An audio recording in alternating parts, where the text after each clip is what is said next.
အားလုံးပဲမင်္ဂလာပါဒီနေ့အဲ့မူချက်ချင်အားနေပေါ့နော်အားလုံးပြန်ကြိုးဆိုလဲဒီနေ့တော့ဘာဂိမ်းလေးဆွပြသွားမယ်ဆိုရင်ဒီကျဲမှာပေါ့နော်မျက်စိမိတ်ပြီးတော့ဂိမ်းလေးတစ်ခုရွေးမယ်ပိတ်တော့ကအဲ့ဒီဂိမ်းလေးကိုစော့ခိုင်းရမှာပေါ့နော်အရှင်မျက်စိမိတ်ပြီးတော့ဒီဂိမ်းလေးတစ်ခုကိုရွေးပြမယ်ပေါ့နော်ရွေးမယ်တကယ်နှိပ်ထားရမှာနော်တကယ်နှိပ်ထားပါတယ်ဘာလေးလဲဘာခင်းလေးလဲအိုးလူဘလော့တွေဖြစ်တာပါလူဘလော့တွေမှာဘာခင်းလေးတွေဆွပြသွားမလဲဆိုတာကြည့်ထားပြီနော်အဲ့မူရဲ့အကောက်ကိုလူချင်တယ်ဆိုရင်ပေါ့နော်ဒီလူဘလော့တွေမှာရှိရပါတော့ဒီအကောက်လေးပါအဲ့မူထက်ဆန်လေးပေါ့နော်အဲ့ဒီအကောက်တွေကိုအလိုရပါတယ်အဲ့ဒီအကောက်လေးအလိုက်လို့ရှိရင်နော်ဒီအိမ်မူထက်ဆန်လို့ပေါ်လာတဲ့အကောက်လေးကိုနှိပ်လိုက်ပါနော်အိမ်မူတက်ချင်ပါတယ်အခုတော့ဘာဂိမ်းလေးကိုစော့ပြသွားမယ်ဆိုရင်ဂိမ်းကတော့တခြားစော့တာတွေပေါ့နော်အရင်တော့ရှိ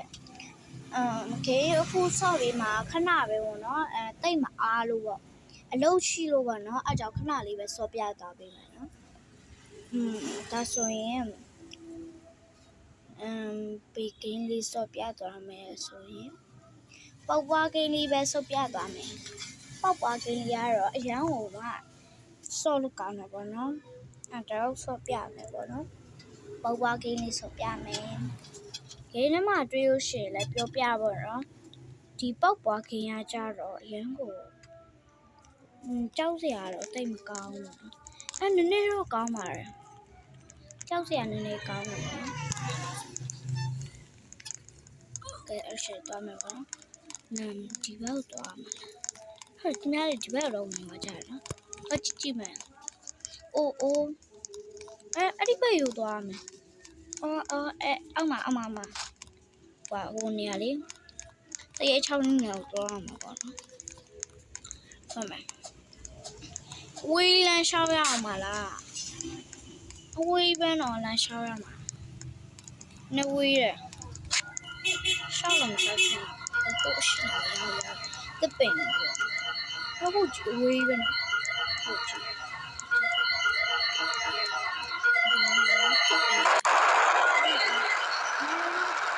ဘာဖြစ်တာလဲပေဝင်သွားဒီနံပါတ်2တဲ့ဟိုကတော့ဝင်သွားပါတယ်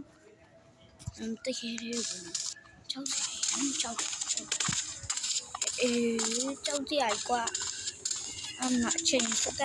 ကန်နဲ့ပြေးရပေါ့နော်အခုတရေလာလို့ရှင်ဟုတ်လားမဟုတ်တာတော့မသိဘူးကြောက်လမ်းပိတ်သွားတယ်ကြောက်ရဒီမှာလည်းလမ်းပိတ်နေ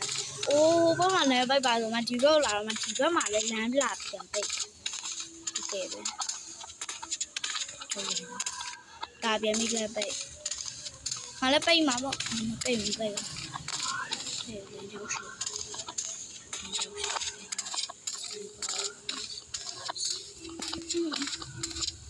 ကျမစကန်နဲ့ပြေးရဟာပိတ်လာပဲကွာပြေးတည်ရလေလို့ဒီလမ်းလိုက်ဒီနေ့မရှိတော့ဘူးမသိကျောင်းကြီးလမ်းမှာလမ်းဒုနာတရေထားပေါ်လာပြတော့တွေ့ကြလိုက်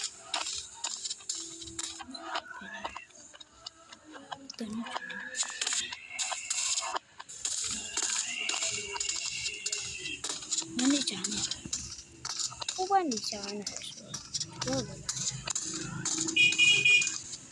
ပြီပေါ်လိုက်တရေပေါ်လာတော့ခက်တယ်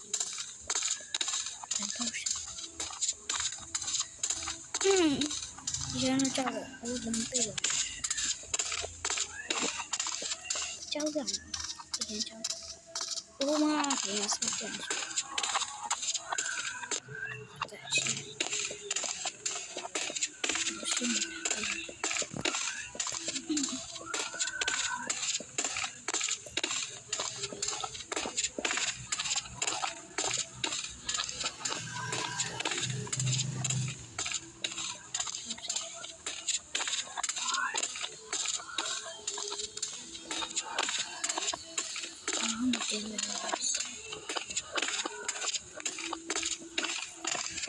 ကြောက်တယ်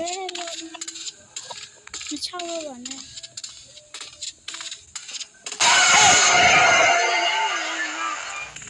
လာမလာတာဟာဝီလူဝဲ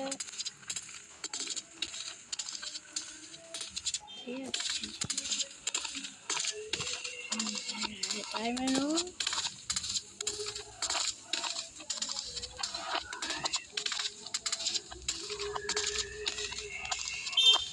မပိတ်ပါဘူး